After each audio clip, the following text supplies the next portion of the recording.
रहीम अस्सलाम वालेकुम रहमतुल्लाहि व बरकातुहू। बेटा आज आप लोगों का एक न्यू चैप्टर जो है वो स्टार्ट होने जा रहा है, जो कि मोस्ट इंपॉर्टेंट टॉपिक है। आप लोगों का मोस्ट मोस्ट इंपॉर्टेंट टॉपिक है variance analysis. Variance analysis most important topic है। अच्छा, अब आप लोगों की जो है वो शायद स्टडी स्कीम भी जो है वो चेंज हो रही है। स्टडी स्कीम भी जो है वो चेंज हो रही होगी, आप लोगों ने देखा होगा। पोर्टल पे भी जो है वो अपडेट हो गई है।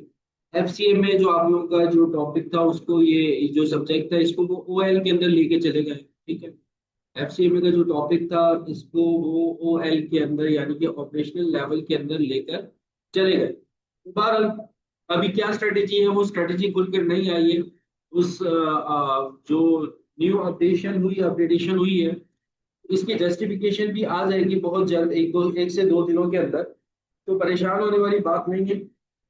हमारी क्लासेस जैसे चल रही है वैसे ही चलती रहेंगी। न्यू सिलेबस भी अभी तक कोई अपडेट नहीं हुआ है एफसीएमए का। तो जैसे ही जो सिलेबस जो है वो न्यू अपडेट होगा तो हम उसी हिसाब से जो है वो स्टार्ट करेंगे। अच्छा बेटा, 1 मिनट रुकिएगा, 1 मिनट रुकिएगा।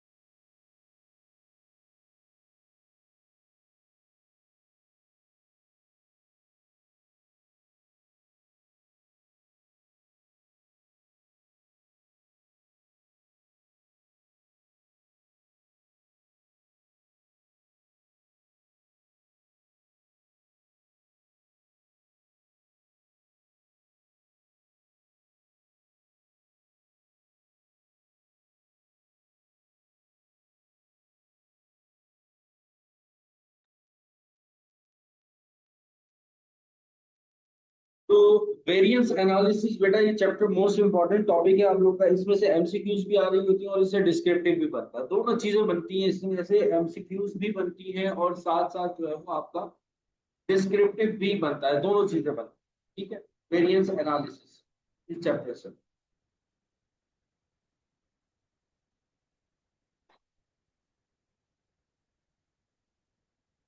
अब वेरिएंस एनालिसिस बेसिकली है क्या, इसको सीख लेते हैं, इसको समझ लेते हैं। ये कंसेप्ट बेसिकली है क्या। वेरिएंस एनालिसिस होता है बेसिकली, यहाँ पर आपको पता होगा, हम लोग पहले भी पढ़कर आ रहे हैं। हमने मटेरियल को देखा है, हमने लेबर को देखा है और इसके अलावा हमने ओवरहेड्स को देखा। जब आप प्रोडक्शन करने जाते हो ना, जब आप प्रोडक्शन करने जाते हो तो प्रोडक्शन से पहले आपने कुछ एस्टिमेट कर रखा होता है। प्रोडक्शन से पहले कुछ आपने अपने स्टैंडर्ड्स बना रखे हो। और फिर जब आप प्रोडक्शन करते हो तो आपके सामने जो है वो कुछ और नई चीज निकल करके सामने आती है। जैसे अगर मैं एक अपना घर बना रहा हूँ, एक छोटी सी एग्जांपल है। अगर मैं अपना एक घर बना रहा हूँ तो मैंने पहले से ही एज्यूम कर रखा होगा कि यार मेरा जो मटेरियल लगेगा, जो सीमेंट लगेगा वो इतना लग जाएगा, मेरी लेबर जो है वो इतनी लग जाएगी, अदर एक्सपेंसेस मेरे इतने होंगे। तो ऑलरेडी पहले से ही मैंने कैलकुलेशन की होगी, तभी तो मैं अपना घर बनाने के लिए स्टार्ट करूंगा। ऐसे तो नहीं स्टार्ट करूंगा ना, तो पहले से कैलकुलेशन करके बैठा हूं। और फिर जब एक्चुअल में घर बन जाएगा तो जो मैंने स्टैंडर्ड बनाया था बिफोर कंस्ट्रक्शन, अपना घर बनाने से पहले जो जो स्टैंडर्ड बनाया था अपना, और एक्चुअल में जो हो गया, तो उन दोनों के दरमियान कुछ ना कुछ वेरिएशन आ रहा होगा, कुछ ना कुछ वेरिएशन आ रहा होगा, चेंज आ रहा होगा। तो वो चेंज जो है वो आप लोग कैलकुलेट करते हो इस चैप्टर में। तो वेरिएंसेस बेसिकली जो आप लोग पढ़ोगे, वेरिएंसेस जो बेसिकली आप लोग पढ़ोगे, वेरिएंसेस मैंने आप लोगों को बताया कि क्या है। ये डिफरेंस है जो आपका स्टैंडर्ड है, और जो आपका एक्चुअल है, जो एक्चुअल में हो रहा है, उसके दरमियान जो है आपके पास जो वेरिएंसेस आते हैं उसको हम कहते हैं वेरिएंस। अब वेरिएंसेस जो है वो तीन तरह के होते हैं। मेनली जो है वो आपके सिलेबस में जो है वो तीन तरह के। एक है आपके पास मटेरियल का वेरिएंस।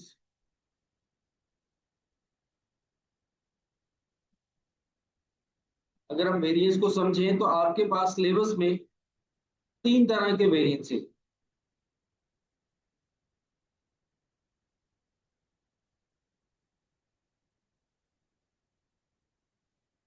एक है आपके पास मटेरियल,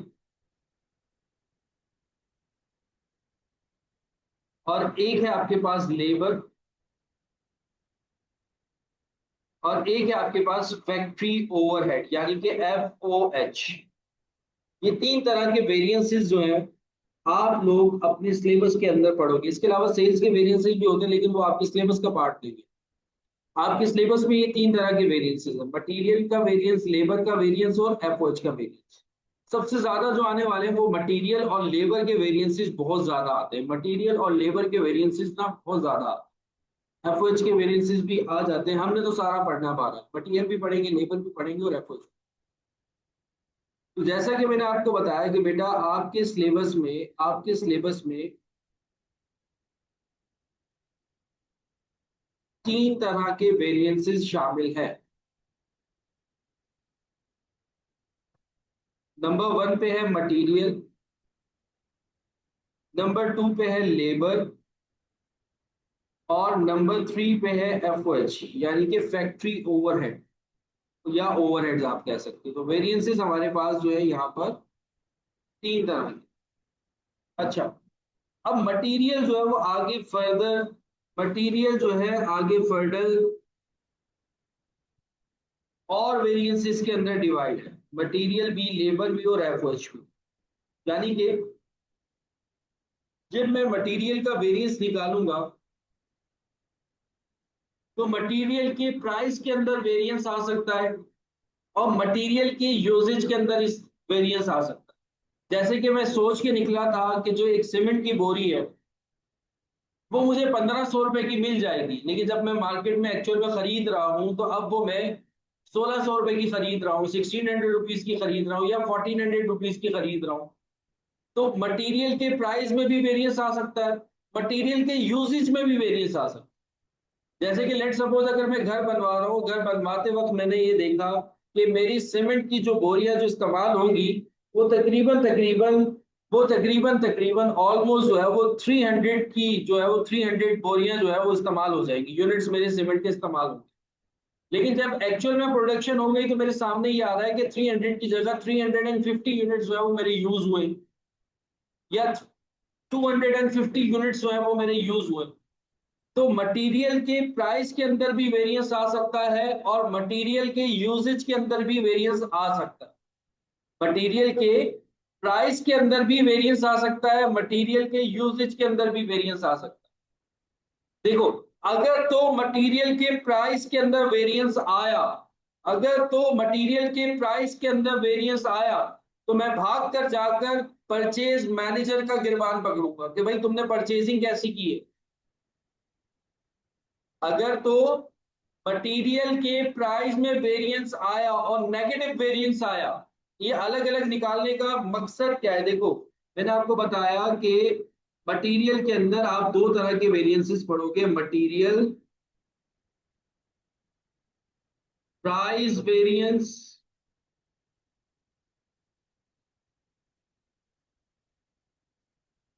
और दूसरा आप पढ़ोगे मटेरियल क्वांटिटी वेरिएंस।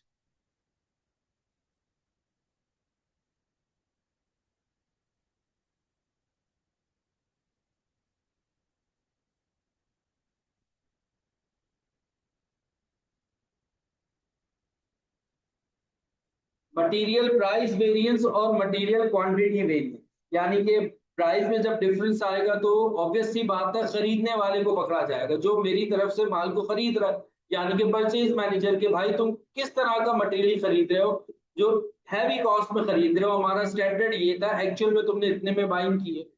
तो इसको हम कहते हैं मटेरियल प्राइस वेरिएंस। और मटेरियल क्वांटिटी वेरिएंस बेसिकली क्या है? मटेरियल यूजेज वेरिएंस, कि मटेरियल का इस्तेमाल किस तरह से हो रहा है।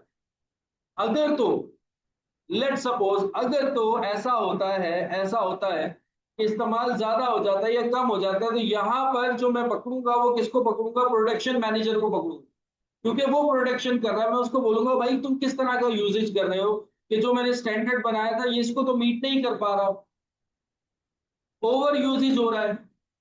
तो प्राइस वेरिएंस के अंदर जब हम बात करते हैं तो परचेज मैनेजर हमारे सामने आ जाता है, और क्वांटिटी वेरिएंस की जब हम बात करते हैं तो प्रोडक्शन मैनेजर आ जाता है। अच्छा, अब दोनों के फार्मूलाज अलग अलग। मटेरियल प्राइस वेरिएंस किस तरह से निकलता है और मटेरियल क्वांटिटी वेरिएंस किस तरह से निकलता है, ये जरा देखिए। मटेरियल प्राइस वेरिएंस किस तरह से निकलता है और मटेरियल क्वांटिटी वेरिएंस जो है वो किस तरह से निकलता है।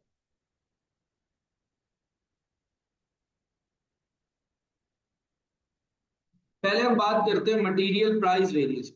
मटेरियल प्राइस वेरिएंस का फॉर्मूला होता है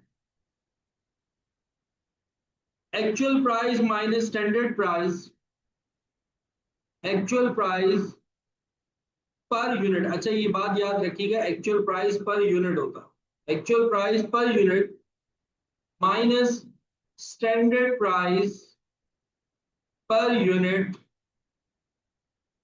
and multiply by actual quantity purchase, या फिर actual quantity used, actual quantity purchase या फिर एक्चुअल क्वांटिटी यूज्ड, परचेज या फिर यूज्ड। तो वो क्वेश्चन पे हमें हमारे पास डिपेंड करेगा कि हम क्वेश्चन में किसको लेते हैं। अगर हमें परचेज गिवन होगा तो हम परचेज को लेंगे, अगर यूज्ड गिवन होगा तो हम यूज्ड को लेंगे, और अगर दोनों गिवन होगा तो हम प्रायोरिटी पे हमेशा यूज्ड को रखेंगे, एक्चुअल क्वांटिटी यूज्ड। तो मटेरियल प्राइस वेरिएंस का जो हमारे पास फॉर्मूला है जिससे हमारे पास वेरिएंस निकल के सामने आता है, actual price per unit minus standard price per unit multiply by actual quantity purchase. यानी कि एक्चुअल प्राइस कितनी मुझे मिली, कितना मैंने सोच रखा था पर यूनिट मुझे क्या प्राइस मिलेगी, स्टैंडर्ड प्राइस। और एक्चुअल क्वांटिटी, मैं कितनी क्वांटिटी इस्तेमाल कर रहा हूं या मैं खरीद रहा हूं, बात एक ही है, खरीद रहा हूं या इस्तेमाल कर रहा हूं। तो उसके साथ मैंने क्या करना है, मल्टीप्लाई कर। तो मेरे पास निकल कर आ जाएगा मटेरियल प्राइस वेरिएंस। ऐसे ही मटेरियल क्वांटिटी वेरिएंस। अब मटेरियल क्वांटिटी वेरिएंस का क्या फॉर्मूला होता है, ये जरा देख लीजिए। मटेरियल क्वांटिटी वेरिएंस में actual quantity used minus standard quantity used and multiply by standard price per unit. ये मटेरियल क्वांटिटी वेरिएंस है, ये मटेरियल क्वांटिटी वेरिएंस है। एक्चुअल क्वांटिटी यूज कि कितनी क्वांटिटी में यूज कर रहा हूं एक्चुअल में, स्टैंडर्ड मैंने कितना बनाया था कि मेरी कितनी क्वांटिटी इस्तेमाल होगी, और फिर उसको मल्टीप्लाई करेंगे स्टैंडर्ड प्राइस पर यूनिट के साथ। तो ये दो फार्मूलाज हैं मटेरियल के। मटेरियल के अंदर और भी वेरिएंसेस आते हैं, मटेरियल के अंदर और भी वेरिएंसेस आते हैं, लेकिन आपके सिलेबस के अंदर ये दो वेरिएंस, मटेरियल यील्ड वेरिएंस भी आता है और भी बहुत सारे। वो इंशाल्लाह ताला जब आप एडवांस मैनेजमेंट अकाउंटिंग के अंदर आओगे तो वहां पर आप लोग, अभी के लिए आपके पास मटेरियल के अंदर ये वेरिएंस है, मटेरियल प्राइस वेरिएंस और मटेरियल क्वांटिटी वेरिएंस। ठीक है जी। अच्छा, अगर किसी को फॉर्मूला याद नहीं हो रहा, अगर किसी को फॉर्मूला याद नहीं हो रहा, तो बेटा एक सेंटेंस में आप लोगों को बता रहा हूं, वो सेंटेंस पूरे वेरिएंस के अंदर एक ही जैसा यूज होगा। अगर वो सेंटेंस आप लोगों को समझ में आ गया तो वेरिएंस के अंदर जितने भी फॉर्मूलाज हैं वो सारे के सारे आपको याद हो जाएंगे।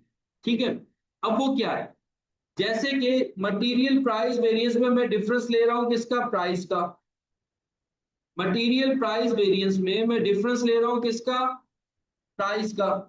तो बेटा हमेशा याद रखना, जब डिफरेंस जब प्राइस का हो, डिफरेंस जब प्राइस प्राइस यानी कि फाइनेंशियल, डिफरेंस जब फाइनेंशियल का हो,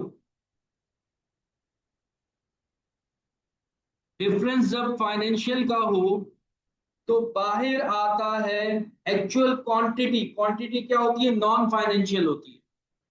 क्वांटिटी क्या होती है? Non financial. प्राइस यानी कि फाइनेंशियल है, और क्वांटिटी यानी कि आपके लिए नॉन फाइनेंशियल है। तो जब डिफरेंस फाइनेंशियल का हो तो बाहर क्या होता है? एक्चुअल नॉन फाइनेंशियल, यानी कि एक्चुअल क्वांटिटी परचेज।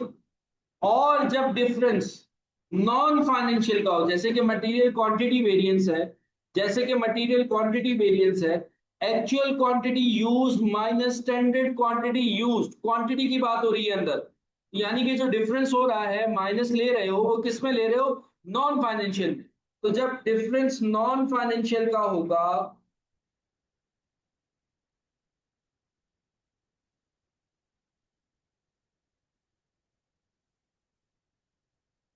तो बाहर क्या होगा? Standard price. प्राइस क्या होता है? फाइनेंशियल। लेकिन किसका प्राइस है? स्टैंडर्ड का प्राइस है, यानी कि स्टैंडर्ड फाइनेंशियल होगा।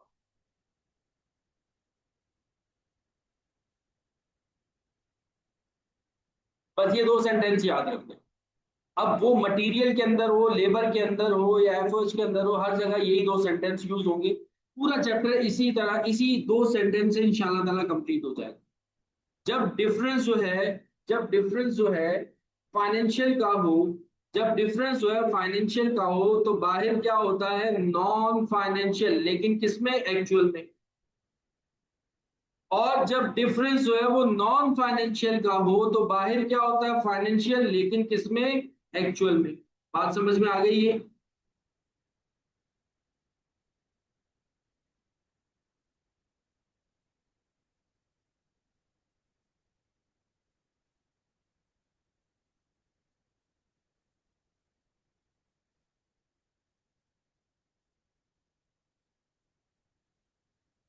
बात समझ में आ गई बेटा? ये आगे चलें।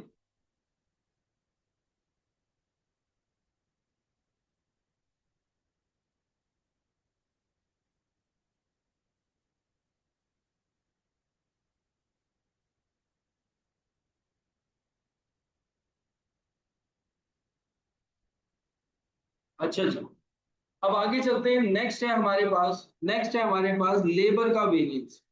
नेक्स्ट है हमारे पास लेबर का variance. Labour rate variance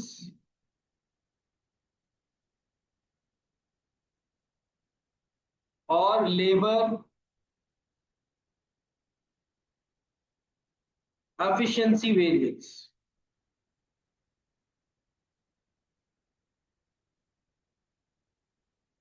labour rate variance या लेबर एफिशिएंसी वेरिएंस,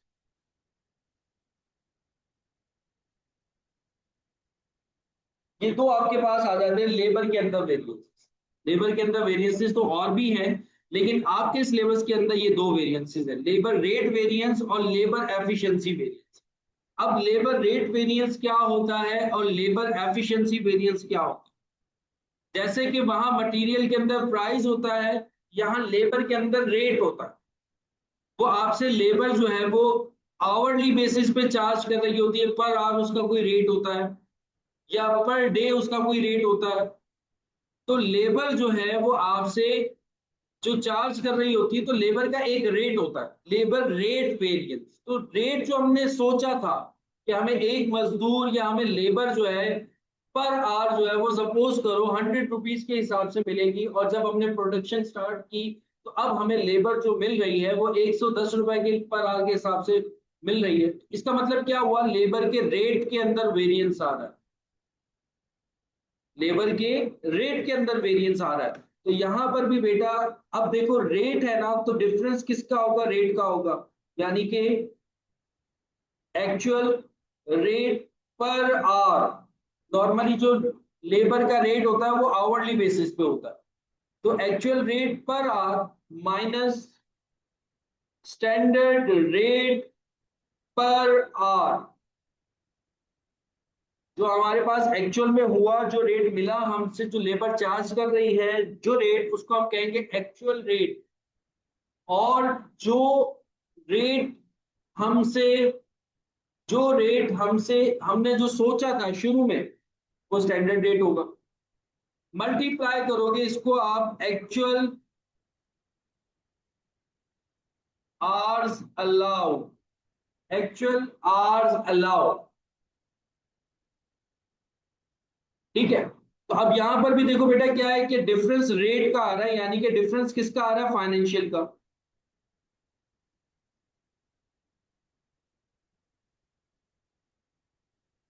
डिफरेंस किसका है, फाइनेंशियल का। तो बाहर एक्चुअल आवर्स अलाउड, यानी कि बाहर क्या आ रहे हैं, आवर्स आ रहे हैं, यानी कि नॉन फाइनेंशियल है, लेकिन किसके, एक्चुअल, एक्चुअल नॉन फाइनेंशियल। अब लेबर एफिशिएंसी के ऊपर अगर हम बात करते हैं, लेबर एफिशिएंसी के ऊपर अगर हम बात करते हैं, तो लेबर एफिशिएंसी में, लेबर एफिशिएंसी, यहाँ पर बच्चों हमारे पास जो है वो लेबर की एफिशिएंसी देखी जाती है कि लेबर, देखो अगर लेबर थोड़ा सा डिले कर देना आपकी प्रोडक्शन को, वो एक दिन की जगह एक दिन और आगे ले जाए, तो आपको अच्छी खासी कॉस्ट जो है ना वो उसको पे करना पड़ सकती है, तो उसको आप कहते हो लेबर एफिशिएंसी वेरिएंस। एक दिन का काम अगर 2 दिन में हो रहा है, तो यानी कि लेबर आपकी एफिशिएंट नहीं है ना। जहाँ 24 घंटे लगने चाहिए थे वहां पे अगर 32 घंटे लग रहे हैं, तो लेबर की एफिशिएंसी नहीं है। तो लेबर की एफिशिएंसी कैलकुलेट करने के लिए लेबर एफिशिएंसी वेरिएंस आता है। तो जहां पे 24 घंटे लग रहे हैं वहां पे अगर 32 घंटे लगेंगे, तो इसका मतलब ये हुआ कि आपको 6 घंटे की एक्स्ट्रा कॉस्ट जो है वो बेयर करना पड़ेगी। तो लेबर एफिशिएंसी वेरिएंस का फॉर्मूला होता है बेटा,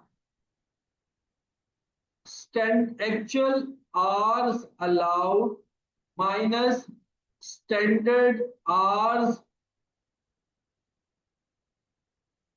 allowed multiply by standard rate per hour, यानी कि एक्चुअल आवर्स कितने आपने, कितने आपको मिले हैं, और स्टैंडर्ड कितना सोचा था। आपने सोचा था कि 200 घंटों में हमारा काम हो जाए, लेकिन अब 210 घंटे लग रहे हैं, यानी कि एक्चुअल आवर्स वर्क कितना, 210। तो 10 घंटों की एक्स्ट्रा कॉस्ट जो है वो आपको बेयर करना पड़ेगी। तो इसको आप कहते हो लेबर एफिशिएंसी वेरिएंस। अगेन यहां पर बेटा आवर्स का डिफरेंस आ रहा है, तो यहाँ पे डिफरेंस किसका है, यहाँ पर डिफरेंस किसका है, डिफरेंस है नॉन फाइनेंशियल का। तो बाहर क्या आएगा, फाइनेंशियल लेकिन स्टैंडर्ड का, स्टैंडर्ड रेट, स्टैंडर्ड फाइनेंशियल। तो बस ये दो सेंटेंसेस याद हो आपसे, कोई भी चीज वो पूछ ले आप इजीली कैलकुलेट कर सकते हो। जब डिफरेंस होगा फाइनेंशियल का तो बाहर होगा नॉन फाइनेंशियल लेकिन एक्चुअल। जब डिफरेंस होगा नॉन फाइनेंशियल का तो बाहर क्या होगा, फाइनेंशियल लेकिन स्टैंडर्ड। ये चाहो तो अपने पास दो लाइंस लिख भी लो, दो लाइंस अपने पास लिख भी लो, मैं लिखवा देता हूं। जब डिफरेंस होगा, जब डिफरेंस होगा फाइनेंशियल, तो बाहर होगा नॉन फाइनेंशियल लेकिन actual. Point to be noted.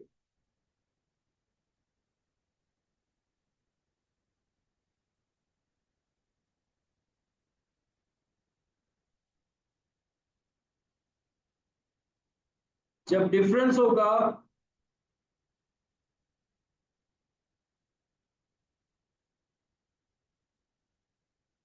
Financial, तो बाहर होगा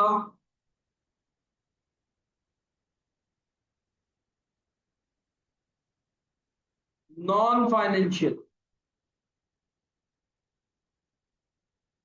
लेकिन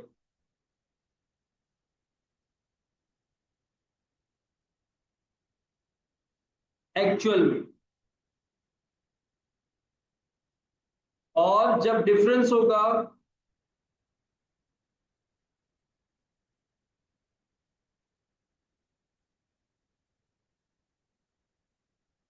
नॉन फाइनेंशियल, तो बाहर होगा फाइनेंशियल, लेकिन स्टैंडर्ड। यहां तक बात क्लियर हो गई? यहां तक कोई सवाल, कोई मसला, कोई परेशानी?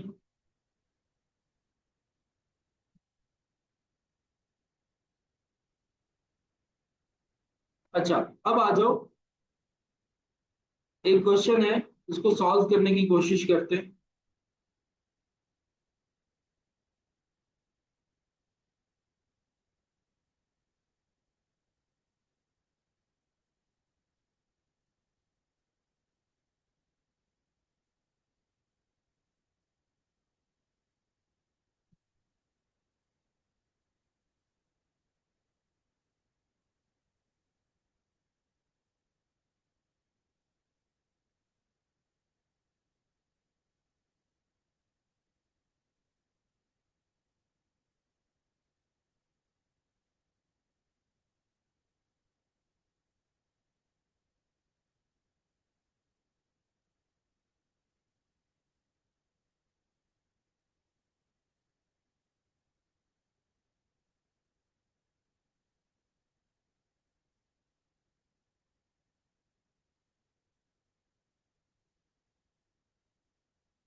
आसान सा ही क्वेश्चन है, लेकिन पास पेपर का ही एक क्वेश्चन है, इसको मैं सॉल्व करवा रहा हूं।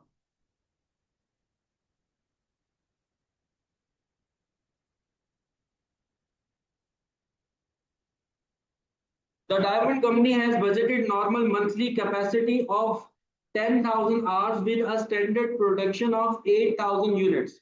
At this capacity, standard cost are, अच्छा, वो कह रहे हैं कि एक डायमंड कंपनी है, उसकी जो नॉर्मल मंथली कैपेसिटी है वो 10,000 आवर्स की है, और जो उनका स्टैंडर्ड प्रोडक्शन है वो कितना है, 8,000 का। यानी कि स्टैंडर्ड जो उन्होंने बनाया हुआ है, स्टैंडर्ड प्रोडक्शन यानी कि 8,000 यूनिट्स वो बनाते हैं, और 10,000 घंटे जो है वो उन 8,000 यूनिट्स को बनाने में क्या हो जाते हैं, कंज्यूम हो जाते हैं। At this capacity standard cost are material 2 kg rupees 0.5 नहीं 50, 2 kg और 50 आपको दे दिया रेट मटेरियल का, और एक यूनिट के अंदर जो आपका मटेरियल कंज्यूम हो रहा है वो कितना कंज्यूम हो रहा है, 2 kg कंज्यूम हो रहा है। फिर उसके बाद आगे लेबर बता रहे हैं 9 पर आर आपकी लेबर जो है वो कंज्यूम हो रही है। फैक्ट्री ओवरहेड एट नॉर्मल आपको फिक्स्ड एक्सपेंसेस बता दिए 5,000 और वेरिएबल एक्सपेंसेस बता दिए 1.50 पर लेबर आर। 12 इसका कोई काम नहीं है यहाँ पर। आगे कह रहे हैं ड्यूरिंग में actual factory overhead total rupees 17,550 and 9,000 labour hours costing rupees 76,500। अच्छा, अब ये आपको एक्चुअल बता रहे हैं, एक्चुअल में बता रहे हैं कि उन्होंने 9,000 घंटे काम किया है, हालांकि आपका स्टैंडर्ड कितना था, 8,000 घंटे का, नहीं सॉरी 10,000 घंटे का, 9,000 घंटे काम किए, और जो कॉस्ट आई है 9,000 घंटे की वो आई है 76,500। अभी कह रहे हैं during the month 7,000 units were produce, और आपने 7,000 यूनिट्स जो है वो प्रोड्यूस किए, और using 14,400 kg of material at a cost of rupees 51 पर kg। और जो टोटल ओवरऑल आपने केजी इस्तेमाल किए हैं वो 14,400 kg आपने इस्तेमाल किए, और मटेरियल कॉस्ट जो है वो आपकी कितनी है, 51 पर केजी। ये आपको सारी क्या बता दी इन्होंने, एक्चुअल बता दी, पर आपको उन्होंने स्टैंडर्ड बताया था। अब नीचे आपको क्या बता रहे हैं, ये एक्चुअल बता रहे हैं, नीचे आपको क्या बता रहे हैं, एक्चुअल बता रहे अच्छा जरा आओ देखो।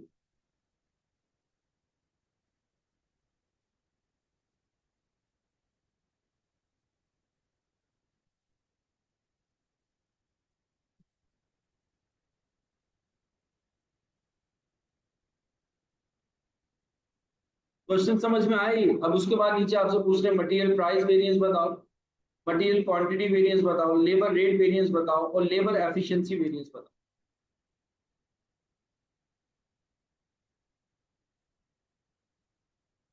क्वेश्चन यहाँ तो थोड़ा बहुत क्लियर हुआ।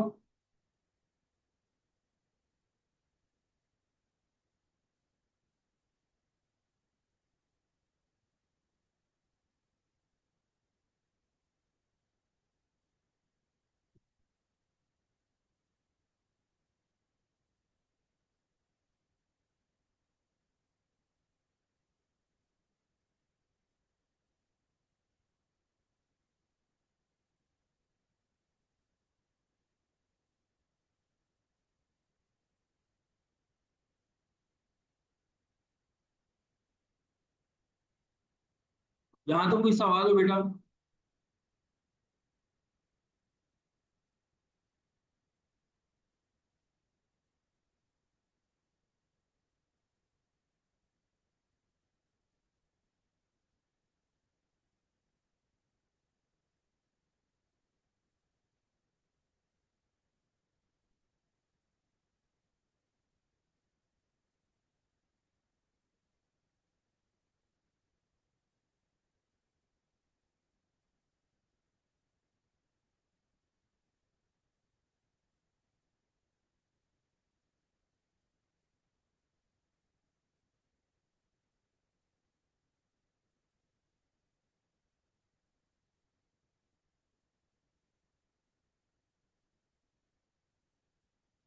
अच्छा जी, अब यहाँ पर हम क्या करते हैं, सबसे पहले एक्चुअल और स्टैंडर्ड निकाल लेते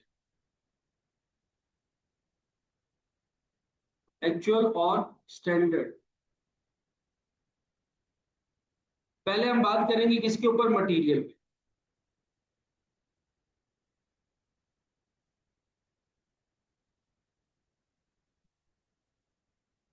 स्टैंडर्ड हमारा ये था, स्टैंडर्ड हमारा ये था कि हमारा जो है वो 2 kg कंज्यूम होता है, क्वांटिटी के ऊपर अगर हम बात करते हैं, हमारा 2 kg जो है वो क्या होता है, कंज्यूम होता है एक यूनिट बनाने में।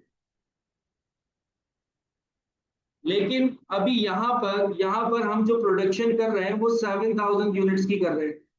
कितने यूनिट्स बना रहे हैं हम? 7,000 यूनिट्स बना रहे हैं।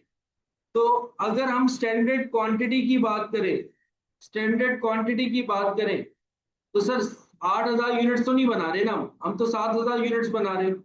तो 7,000 को जरा मल्टीप्लाई करो 2 से, तो 14,000 हमारी क्वांटिटी जो है वो यूज होनी चाहिए। 14,000 kg जो है वो यूज होने चाहिए थे।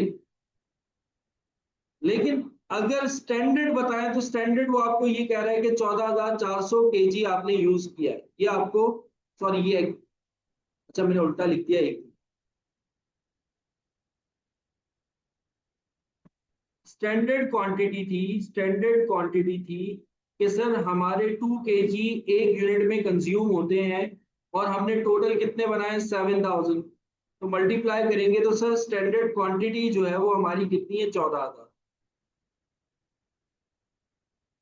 और एक्चुअल में जो मैंने क्वांटिटी इस्तेमाल कर ली है वो कितनी, एक्चुअल क्वांटिटी अलाउ कर दी है मुझे उसने कितनी, 14,400। और सर अगर हम एक्चुअल प्राइस की बात करें, एक्चुअल प्राइस की बात करें, तो एक्चुअल प्राइस कितनी है, 51। और स्टैंडर्ड प्राइस हमारी क्या थी, 50। स्टैंडर्ड प्राइस हमारी क्या थी, 50। तो अब एक्चुअल क्वांटिटी भी है और स्टैंडर्ड क्वांटिटी भी है, एक्चुअल प्राइस भी है और स्टैंडर्ड प्राइस भी है।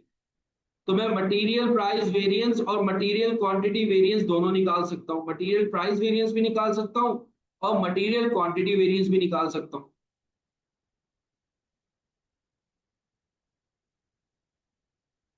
अब आ जाओ सबसे पहले मटेरियल प्राइस वेरिएंस की तरफ।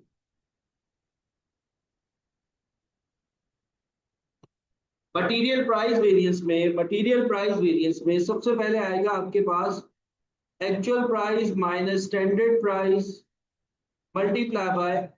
अब जब प्राइस की बात हो फाइनेंशियल हो तो बाहर क्या होगा, नॉन फाइनेंशियल, लेकिन किसका, एक्चुअल का, यानी कि actual quantity allowed. Actual price कितनी है सर, 51। स्टैंडर्ड प्राइस कितनी है सर, 50। एक्चुअल क्वांटिटी कितनी है सर, एक्चुअल क्वांटिटी है 14,400। तो जो वेरिएंस आएगा वो कितना आएगा, 14,400 का। और ये जो वेरिएंस होगा ये होगा अनफेवरेबल। अनफेवरेबल। अनफेवरेबल क्यों होगा, क्योंकि बेटा यहाँ पर जो एक्चुअल में आपको प्राइस पड़ रही है वो 51 की पड़ रही है, और जो स्टैंडर्ड आपने बनाया था वो कितना बनाया था, 50। जो घर से सोच के निकले थे वो 50 रुपए सोच के निकले थे।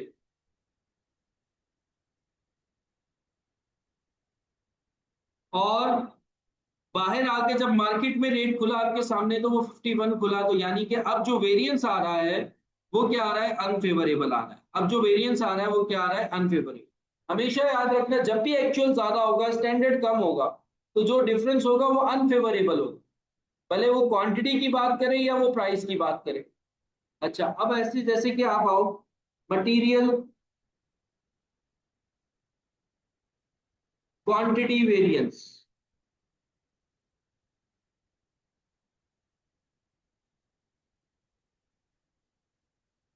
अब मटेरियल क्वांटिटी वेरिएंस में actual quantity allowed minus standard quantity allowed multiply by, जब डिफरेंस नॉन फाइनेंशियल का होगा तो बाहर फाइनेंशियल होगा लेकिन स्टैंडर्ड का, यानी कि स्टैंडर्ड प्राइस। तो एक्चुअल क्वांटिटी कितनी है, 14,400। स्टैंडर्ड क्वांटिटी कितनी है, 14,000। मल्टीप्लाई बाय स्टैंडर्ड प्राइस कितनी है आपकी, 50। तो 50 को जरा 400 से मल्टीप्लाई करो, कितना आ रहा है,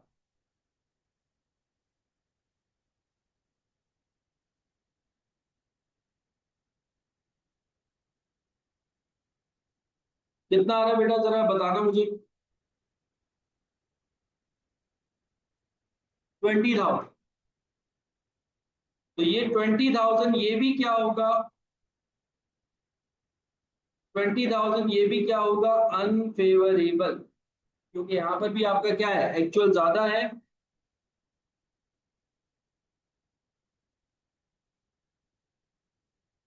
और स्टैंडर्ड क्या है, कम। यहां तक बात क्लियर हो गई, यहां तक बात क्लियर हो गई।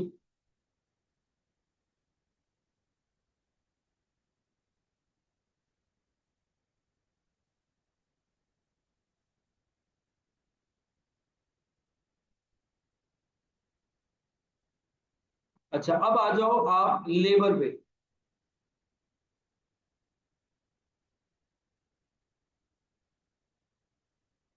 एक्चुअल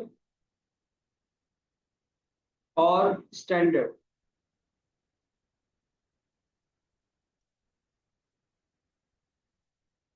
एक्चुअल और स्टैंडर्ड।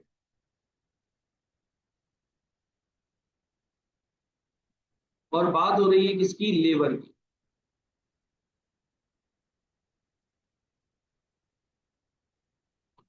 एक्चुअल में आपके कितने आवर्स जो है वो कंज्यूम हुए हैं वो नहीं बताया उसने, बल्कि बताया 9,000। 9,000 लेबर आवर्स जो है वो आपके कंज्यूम, 9,000 लेबर आवर्स जो है वो आपके कंज्यूम, यानी कि एक्चुअल आवर्स अलाउड कितने, 9,000। और स्टैंडर्ड आवर्स कितने थे, स्टैंडर्ड आवर्स कितने थे सर, स्टैंडर्ड आवर्स थे 10,000। बेटा ये जो 10,000 थे ये 10,000 8,000 यूनिट्स के लिए थे। ये 10,000 जो है वो 8,000 यूनिट्स के लिए थे। लेकिन आपने जो है वो 8,000 यूनिट्स नहीं बनाए, बल्कि आपने कितने बनाए हैं, आपने 7,000 यूनिट्स बनाए। तो आप स्टैंडर्ड आवर्स अपने 7,000 यूनिट्स के हिसाब से निकालोगे। 8,000 यूनिट्स के हिसाब से नहीं निकाल सकते।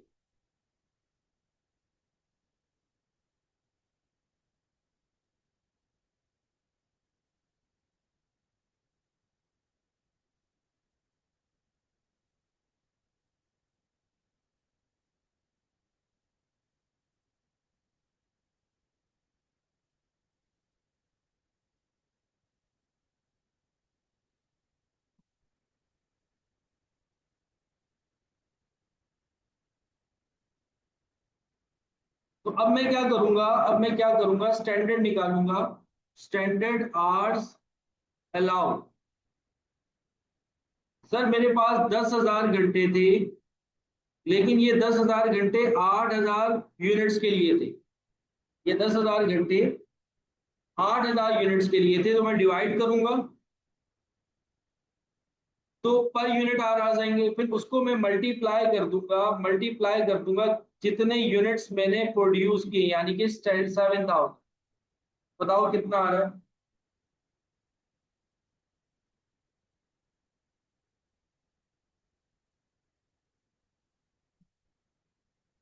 कितना आ रहा है?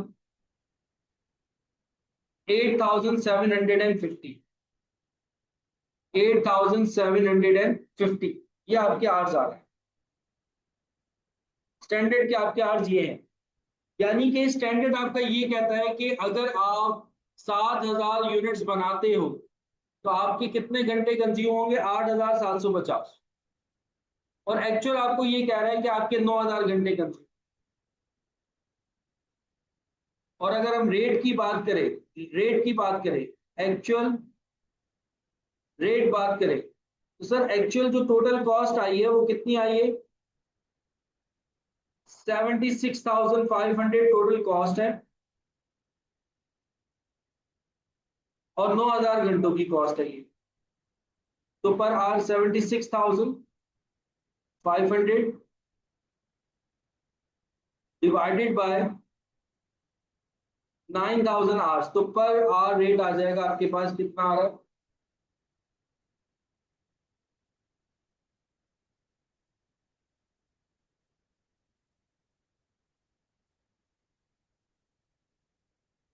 8.5।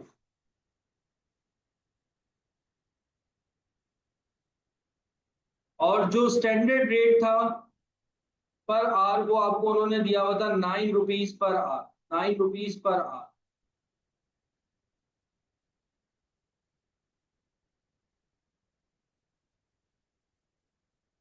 तो अब आप लेबर का फॉर्मूला लगा सकते हो। सबसे पहले हम लेते हैं labour rate variance.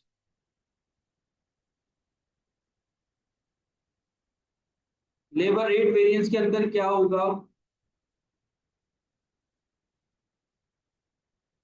Actual rate minus standard rate multiply by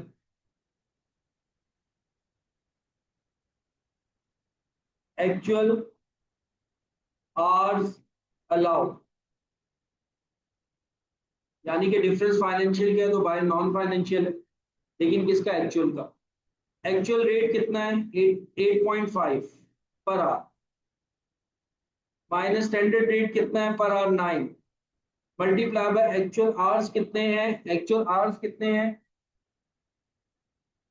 9,000। तो बेटा ये आ जाएगा आपके पास 4,500। लेकिन ये होगा फेवरेबल। क्यों फेवरेबल सर? यहाँ पे एक्चुअल कम है और स्टैंडर्ड आपका क्या है? ज्यादा।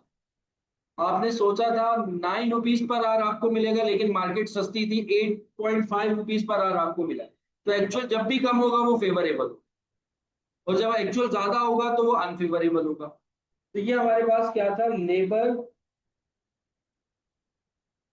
Rate variance. अब चलते हैं हम लेबर एफिशिएंसी वेरिएंस की तरफ।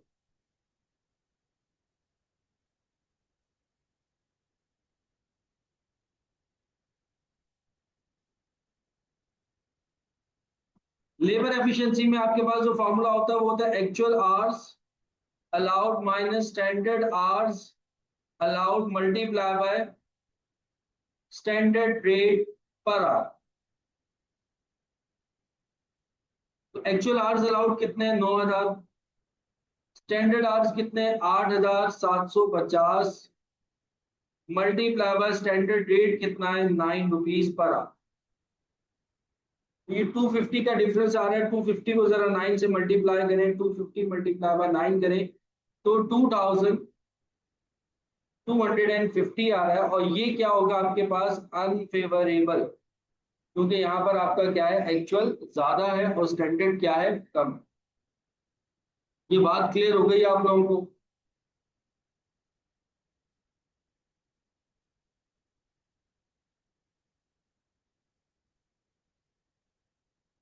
तो बेटा आज हम लोगों ने क्या पढ़ा है, आज हम लोगों ने मटेरियल के वेरिएंसेस पढ़े और लेबर के वेरिएंसेस पढ़े। और ये जो बेटा मैंने क्वेश्चन करवाया, ये पास पेपर का क्वेश्चन था, ठीक है। आसान क्वेश्चन था, बस ये कोशिश आप लोगों को ये करनी है, अगर वो आपको बजटेड प्रोडक्शन दे रहा हो, जैसे कि यहाँ पे 8,000 बजटेड प्रोडक्शन थी और बजटेड आवर्स भी आपको दे रहा था, तो कोशिश ये करो कि उस बजटेड को आप किसमें, स्टैंडर्ड में पहले कन्वर्ट करो, जैसे मैंने यहाँ पर किया। जो आपके एक्चुअल यूनिट्स बन रहे होते हैं ना, या जो आपके एक्चुअल आवर्स कंज्यूम हो रहे होते हैं, आप उसी के हिसाब से काम करते हो। जो आपने बजट बनाया होता है, बजट तो आपने 10,000 आवर्स का बनाया, लेकिन काम आपने उसके हिसाब से नहीं किया, आपने 7,000 यूनिट्स के हिसाब से काम किया। तो जो भी वेरिएंस आएगा वो 7,000 के हिसाब से निकलेगा, 8,000 के हिसाब से नहीं।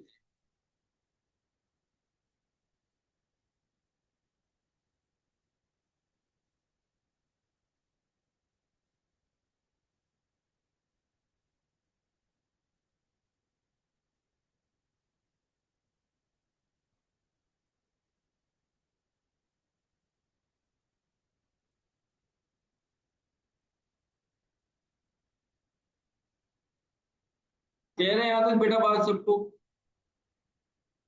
यहाँ तक का बेटा कोई सवाल हो? ठीक है जी, आज के लिए इतना काफी है, कल इंशाल्लाह ताला हम और आगे कंटिन्यू करेंगे। अपना ख्याल रखिएगा, मुझे दुआओं में याद रखिएगा। अल्लाह हाफिज।